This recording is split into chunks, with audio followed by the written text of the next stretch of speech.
ستمبر سن 1965 کی پاک بھارت جنگ ہوئے 55 برس بیت گئے، لیکن ابھی تک یہ بحث جاری ہے کہ اس جنگ میں کس ملک کو شکست ہوئی تھی اور کس کو فتح نصیب ہوئی۔ پاکستان کا موقف ہے کہ سن 1965 کی جنگ وہ جیتا، لیکن بھارت کا دعویٰ ہے کہ اس نے پاکستان کو شکست دی۔ تو پھر سوال یہ ہے کہ یہ جنگ ہارا کون تھا؟ اگر دونوں طرف کے سرکاری مورخوں کو زیادہ تنگ کیا جائے تو وہ کہتے ہیں کہ ہماری جیت یہ ہے کہ ہم نے دوسرے کو نہیں جیتنے دیا۔ بھارتی بیانیے کے مطابق سن 1965 کی جنگ دراصل 5 اگست کو شروع ہوئی، جب ایوب دور میں 10,000 کشمیری سویلین رضاکاروں اور سادہ لباس پہنے فوجیوں پر مشتمل جبرالٹر فورس بھارت کے زیر قبضہ مقبوضہ جموں و کشمیر میں بغاوت ابھارنے اور قبضہ کرنے کے لیے بھیجی گئی۔ لیکن پاکستانی آپریشن جبرالٹر ناکام ہو گیا تو بھارت نے آگے بڑھ کر حاجی پیر، کارگل اور ٹٹوال کے دروں پر بھی قبضہ کر لیا۔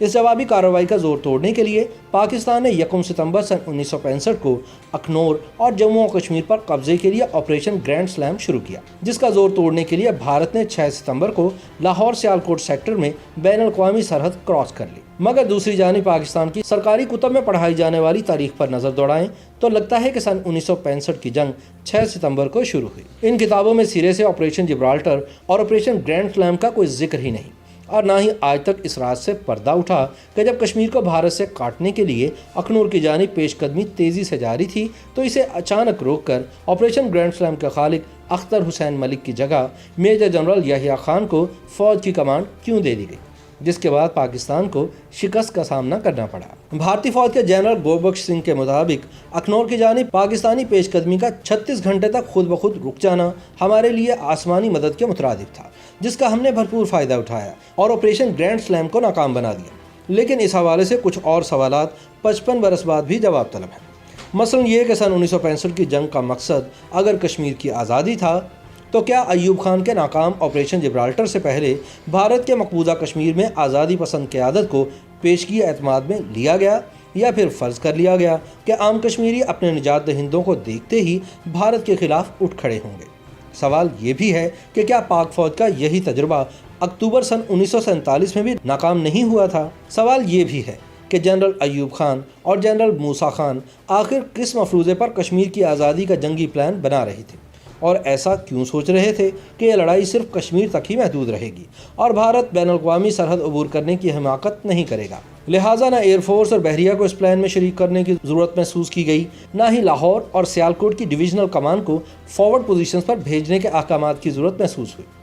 اس طرح نہ تو چھٹی پر گئے ہوئے 25% فوجی جوانوں اور افسران کو طلب کرنے کی ضرورت محسوس کی گئی، اور نہ ہی گورنر مغربی پاکستان امیر محمد خان کو کچھ بتایا گیا، نہ ہی یہ سوچا گیا کہ بھارت نے اگر دوسرا محاذ مشرقی پاکستان کی طرف سے کھول دیا تو کیا ہوگا۔ سوال یہ بھی ہے کہ کیا جنگ سے پہلے ایوب اور پاکستانی فوجی ہائی کمان نے یہ سوچا تھا کہ پاکستان کے پاس کتنے دن کی جنگ لڑنے کا اسلحہ اور گولہ بارود موجود ہے، اور اگر جنگ طول پکڑتی ہے تو پھر کیا ہوگا؟ جنگ ہمیشہ خاص قومی اہداف حاصل کرنے کے لیے لڑی جاتی ہے۔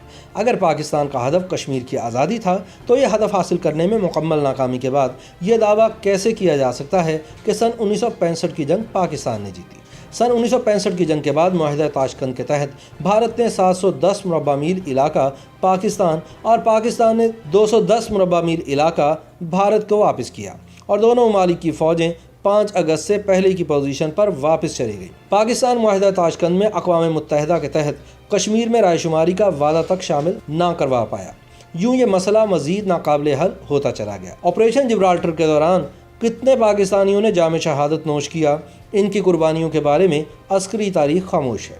بس یہ بتایا جاتا ہے کہ 6 سے 22 ستمبر تک 3800 پاکستانی فوجیوں نے جام شہادت نوش کیا، اور 5500 کے لگ بھگ ہندوستانی فوجی جہنم واصل ہوئے، اور اتنے ہی طیارے اور اتنے ہی ٹینک تباہ ہوئے۔ سچ یہ ہے کہ بظاہر نہ پاکستان کے پاس کوئی حقیقی جنگی پلان تھا اور نہ ہی بھارت کے پاس۔ شاید اسی لیے دونوں ممالک نے 17 دن بعد ہی اقوام متحدہ کی جنگ بندی کی قرارداد فوراً مان لی۔ لیکن انفرادی سطح پر جرأت و بہادری کی داستانیں بہرحال رقم ہوئیں۔ ایک جانب اگر پاکستان کی ناقص جنگی پلاننگ نے بھارت کو سنبھالا دیا تو دوسری جانب پاکستانی فضائیہ اور عام دستوں نے بھارت کو روکنے میں بنیادی اور کلیدی کردار ادا کیا۔ یہ جنگ ریڈیو پاکستان اور آکاش وانی پر بھی خوب لڑی گئی۔ اس جنگ کے طفیل بھارت میں ہندی میں اور پاکستان میں اردو اور پنجابی میں لہو گرما دینے والے جنگی ترانے تخلیق ہوئے۔